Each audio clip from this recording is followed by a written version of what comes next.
Hi guys, I'm Anand Panchbite Engineers Classes, and today we are going to continue with the topic that we people have started last time, that is short transmission line.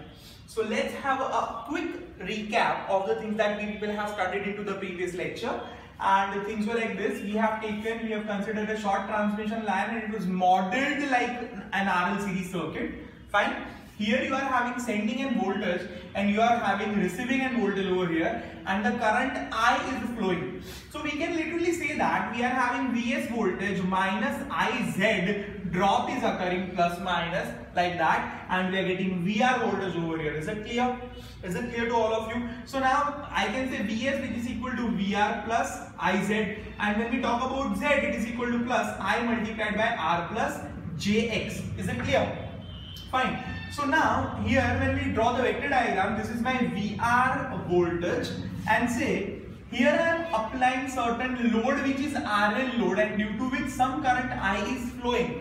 Fine. So that I current, it is a receiving end current, and the same current is coming from here, which is sending end current. So I can say that sending end current is equal to receiving end current is equal to I. Is it clear?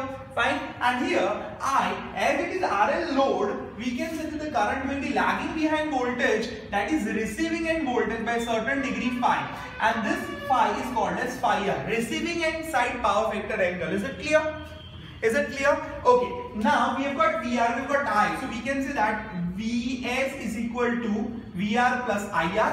So Vr plus IR, the drop of resistor will occur in the direction of current. Resistance का drop current की direction में होता है, पता चल रहा है ना ये? तो रेजिस्टेंस का ड्रॉप करंट की डायरेक्शन मतलब IR का ड्रॉप इस डायरेक्शन में होगा. So this is IR. Current की डायरेक्शन हुई, पर वो किस में ऐड हो रहा है? वोल्टेज में ऐड हो रहा है कि नहीं हो रहा है? तो इसको उठा के सीधा वोल्टेज के साथ ऐड कर देने का. So this is VR, resistance का ड्रॉप. क्लियर हुआ कि नहीं हुआ? So this is IR. Clear? Okay. उसमें दूसरा XL का ड्रॉप ऐड होगा. So this is I into X का drop, which is perpendicular to it, and then we have got Vs over here. Is it done? Is it clear? And this is the angle delta, and this angle is called as phi s, sending end power factor, because I is equal to Is as well. तो voltage और current के बीच में जो angle होता है उसको power factor angle बोलते हैं. पता चला कि नहीं पता चला? So this is what we people have started it till now. Let's deal with the example. This is the third example we have with us.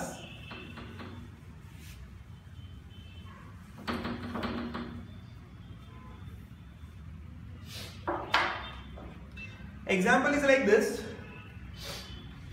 an overhead three-phase transmission line, delivers 5,000 kilowatt, at 22 kV and 0.8 power factor lag, and at 0.8 power factor lag. The resistance and the reactance of each conductor. See, it's a three-phase line.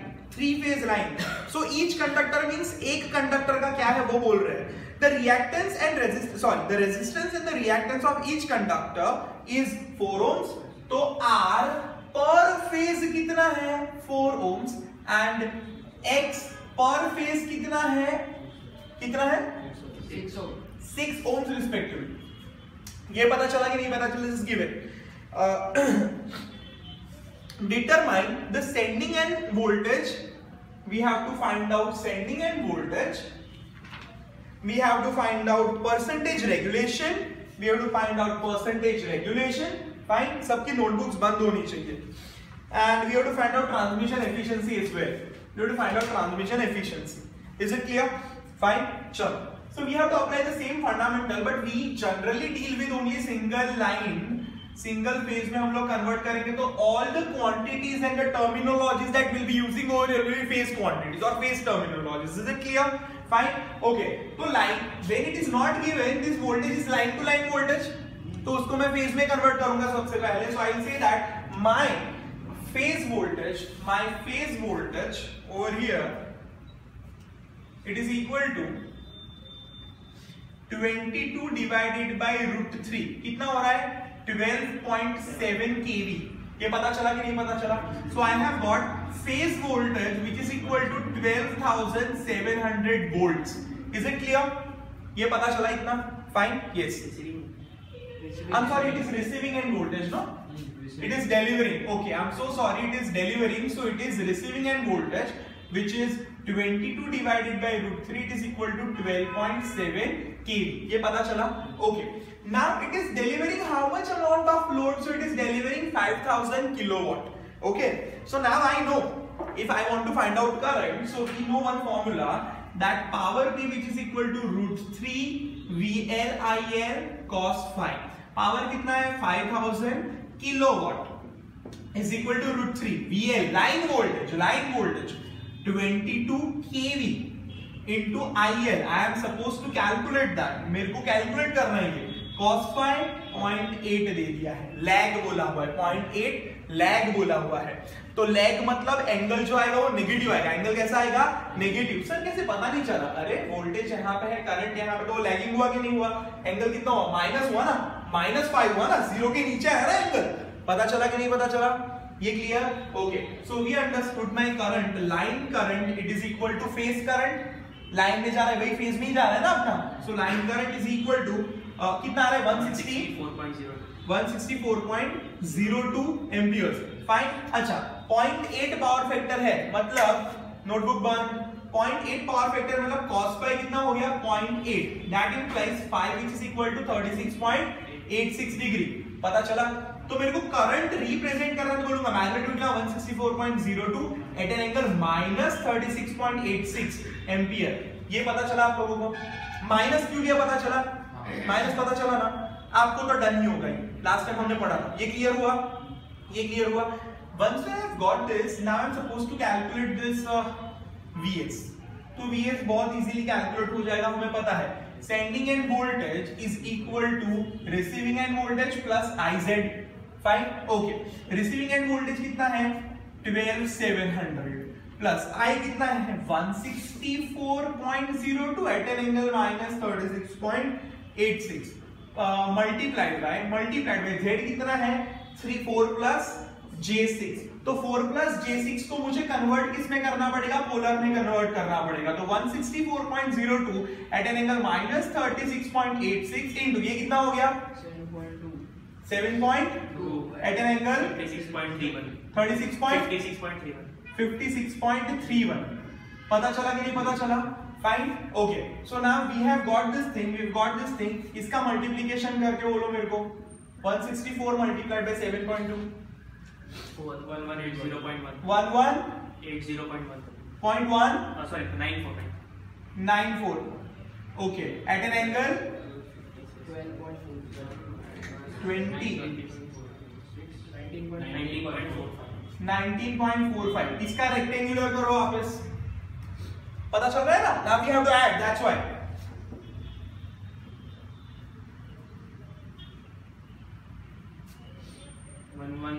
13.54 plus J 393.234. Okay. इसका addition करो. 13813 13813.54 plus J. इसका polar कर दो, यानी magnitude मिल जाएगा.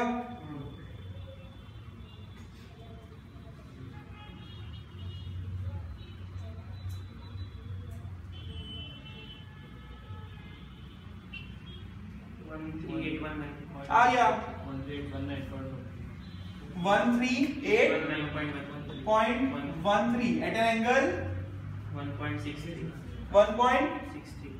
1.63 degree. अब देखो book में answer it is 13820. Now this is okay. पता चला? आपका कहीं पे तो गड़बड़ हो ही रहा था. हमने उधर लाइन ले ली. हाँ, तो वो गड़बड़ थी.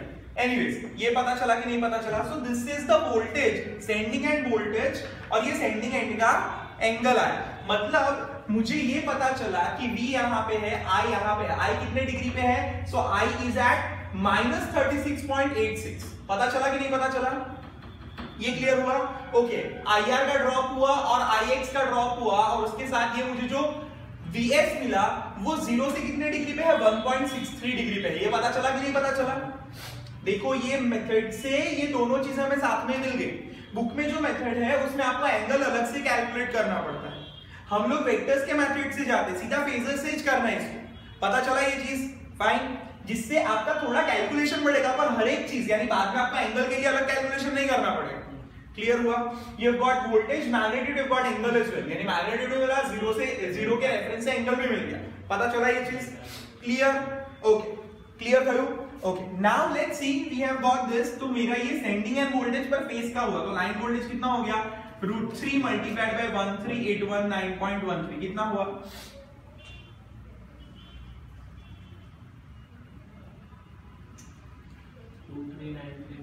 2393.44. Okay, this many volts, so this is 23.935 kilowatt हो गया, kilovolt हो गया. So this is my sending and line voltage. Clear? पता चला ये चीज? पक्का क्लियर? बुक में आ गया आंसर.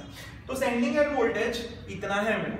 अब मुझे दूसरा पूछा है कि what is the percentage regulation. Okay, तो परसेंटेज रेगुलेशन कैलकुलेट करने के लिए मुझे पता है percentage regulation it is equal to V no load minus V full load upon V full load. Receiving end side, यहां पे लोड नहीं है तब कितना वोल्टेज, यहां पे लोड है तब कितना वोल्टेज. पता चला कि नहीं पता चला? जब लोड लगेगा तो करंट आएगा तो ड्रॉप हो जाएगा, तो यहाँ पे वोल्टेज रिड्यूस हो जाएगा. पता चला? Fine. So that regulation we need to find. तो नो लोड पे कितना वोल्टेज था?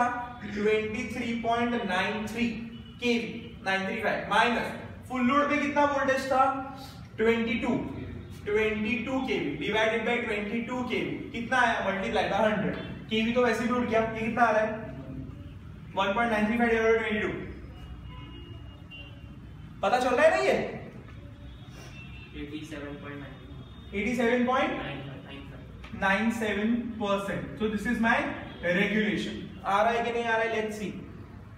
नहीं, गलत बोला है कुछ शायद. Sorry, 8.79. इतना ज्यादा नहीं. हाँ, 79 बराबर. फाइन. ओके गाइस, पर यहाँ पे एक और चीज हमें याद रखनी है कि जब भी हम ये रेगुलेशन फाइंड करेंगे we have to use the phase quantities. हमने लाइन क्वांटिटीज ली, नॉट अलाउड. फेज पे कितना रेगुलेशन आ रहा है वो हमें ढूंढने का. पता चला? पर फेज कितना रेगुलेशन आता है, we have to calculate per phase regulation. ठीक है, fine. See, in power system every phase is not having a balanced load. पता चला ना? तो we are doing all the balanced equations only, but we will over here go for phase voltages. तो phase voltage के लिए कितना है यहाँ पे? इट इज 13.819 और ये कितना है? 12.7 और यहाँ पे 12.7. चलो कितना आ रहा है? आएगा इसकी approx, doesn't very much. 8.81%. Fine. Regulation किसके साथ करने का? फेज वोल्टेज के साथ करने का. पता चला? फाइन. ओके, नाउ नेक्स्ट चीज इज एफिशिएंसी ढूंढना है. एफिशिएंसी के लिए अब मुझे लॉस कैलकुलेट करना पड़ेगा. मेरे पास करंट है, मेरे पास रेजिस्टेंस है, so I will say that loss. 3 conductor है ना, एक कंडक्टर में कितना लॉस होगा? I square R. तो 3 कंडक्टर में 3 टाइम्स I स्क्वायर R होगा. So loss is equal to 3 times I square R. 3 I कितना है? 164.02 स्क्वायर. R कितना है? 4. कितना आ रहा है? 322.83 किलो. कितना? 322.83 kilo. Again 322.83 322.83 kilo. Kilowatt. Okay, चलो तो इतना लॉस हो गया. आउटपुट कितना डिलीवर कर रहा है? 5000 kilowatt. So therefore input is equal to output plus losses. So output कितना है? 5000 plus 322.83. which comes out to be 5322.83 kilowatt is my input. पता चला कि नहीं पता चला? So efficiency कितना हो गया? Output upon input. Output कितना है? So we have got 5322.83 divided by 5000. 5,000. I'm sorry. 5000 output 5000 divided by 5322.83 कितना हुआ? 93.93. 93.93%, which is correct. Clear हुआ? Fine. Example done. लिखो.